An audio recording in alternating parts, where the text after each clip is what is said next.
नमस्कार दोस्तों, आज हम जूरिस्प्रूडेंस विधि शास्त्र के इंट्रोडक्शन को डिटेल में समझेंगे।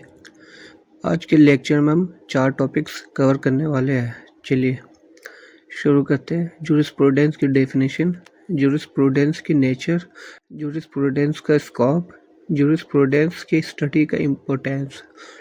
तो जूरिस्प्रूडेंस कानून का वो सब्जेक्ट है जो लॉ को समझने की सोच, थिंकिंग प्रोसेस सिखाता है। ये सिर्फ सेक्शंस या आर्टिकल्स नहीं पढ़ाता, बल्कि ये बताता है कि लॉ क्यों बना, कैसे विकसित हुआ और उसका उद्देश्य क्या है।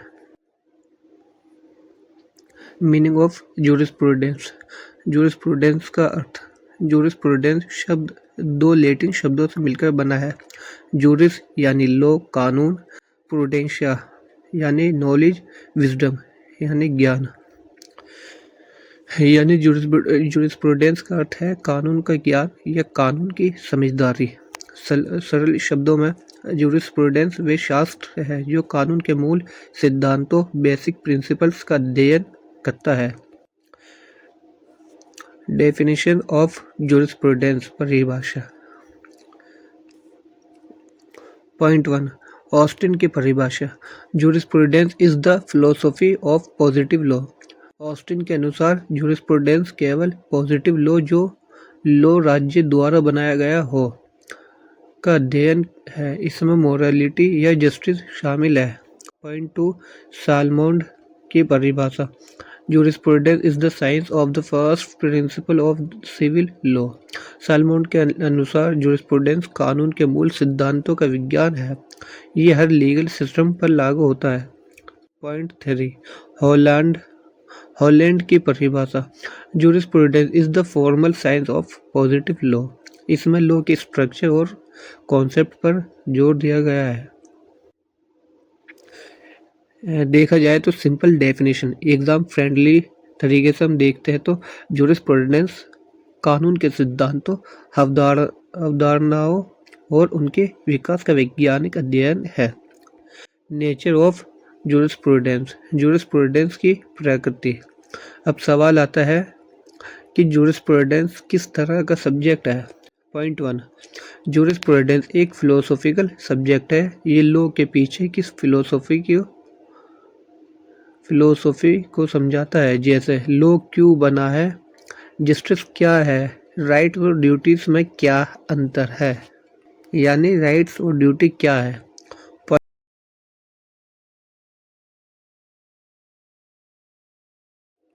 पॉइंट 3, जूरिस्प्रूडेंस एक यूनिवर्सल सब्जेक्ट है। इसके प्रिंसिपल्स हर कंट्री के लॉ में लागू होते हैं, जैसे India, England, USA. Point 4, jurisprudence dynamic है। लॉ सोसाइटी के साथ बदलता है, इसलिए जूरिस्प्रूडेंस भी समय के साथ विकसित होती रहती है। पॉइंट 5, जूरिस्प्रूडेंस साइंस है या आर्ट। ये साइंस है क्योंकि इसमें सिस्टमेटिक स्टडी होती है। ये आर्ट भी है क्योंकि इसमें इंटरप्रिटेशन और रीजनिंग होती है। इसलिए जूरिस्प्रूडेंस को सोशल साइंस कहा जाता है। स्कोप ऑफ जूरिस्प्रूडेंस, जूरिस्प्रूडेंस का क्षेत्र। जूरिस्प्रूडेंस का स्कोप बहुत वाइड है। इसे मुख्य रूप से 3 पार्ट्स में समझा जा सकता है। Point 1, analytical jurisprudence. Point 2, historical jurisprudence.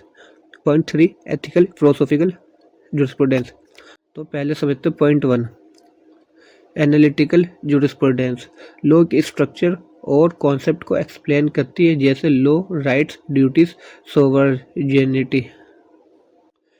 Point 2, historical jurisprudence. Law के हिस्टोरिकल डेवलपमेंट का अध्ययन, जैसे customs, traditions, ancient legal system. Point 3, ethical philosophical jurisprudence. Law और मोरालिटी के रिलेशन का अध्ययन, क्वेश्चन जैसे लॉ और जस्टिस में क्या रिलेशन है, अनजस्ट लॉ वैलिड है या नहीं। अब देखते हैं अदर इम्पोर्टेंट कॉन्सेप्ट कवर्ड, जैसे source of law, legal rights and duties, ownership and position, liability and legal personality. Importance of the study of jurisprudence, jurisprudence पढ़ने का महत्व। पॉइंट 1, लॉ को गहराई से समझने में मदद। जूरिस्प्रूडेंस लॉ की फाउंडेशन क्लियर करता है। बेर एक्ट याद करने से आगे सोचने की क्षमता देता है। पॉइंट 2, लीगल कॉन्सेप्ट्स की क्लियरिटी। टर्म्स जैसे राइट, ड्यूटी, जस्टिस, लाइबिलिटी, इनका क्लियर मीनिंग समझ आता है। पॉइंट 3, जजेस और लॉयर्स के लिए उपयोगी। जैसे जजेस और जजमेंट्स देते समय जूरिस्प्रूडेंशियल प्रिंसिपल यूज़ करते हैं। लॉयर्स आर्ग्यूमेंट्स स्ट्रॉन्ग बना पाते हैं। पॉइंट 4, लॉ मेकिंग में सहायक। लेजिस्लेचर को बेटर लॉज बनाने में मदद करता है। सोशल जस्टिस और पब्लिक वेलफेयर पर फोकस रहता है। Point 5, exam point of view से इम्पोर्टेंट जूरिस्प्रूडेंस हर सेमेस्टर में बेस सब्जेक्ट है। अदर सब्जेक्ट्स जैसे constitutional law, contract, criminal law, इनको समझने में मदद करता है। जूरिस्प्रूडेंस केवल एक सब्जेक्ट नहीं है, ये लॉ को समझने की सोच है। अगर आप जूरिस्प्रूडेंस समझ लेते हैं तो पूरे लॉ सिलेबस को समझना आसान हो जाता है। Thank you. Law with Sajid.